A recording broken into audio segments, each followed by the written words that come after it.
দেশের অরাজক পরিস্থিতিতে ঘুষ বাণিজ্যের পুলিশ বাদে সাধারণ শিক্ষার্থীদের শৃঙ্খলার মাধ্যমে শান্তি বিরাজ পুনরায় স্বাধীন 24 সনের এই বাংলাতে সাধারণ শিক্ষার্থীদের মুগ্ধকর আচরণ ব্যবহার মানুষের ভালোবাসায় তৃপ্তিদায়ক এই পটভূমিতে মানুষের পদচারণার শৃঙ্খলা আবর্তমান আবহমান বাংলাদেশের 64টি জেলাতেই সাধারণ শিক্ষার্থী তাদের এই নৈপুণ্যতার যে অবিস্মরণীয় দিক হয়তোবা বিশ্বের বিভিন্ন দেশের আইডল হিসাবে এটা বিবেচিত হবে।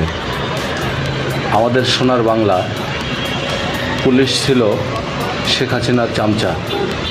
পুলিশ বাদে দেশটা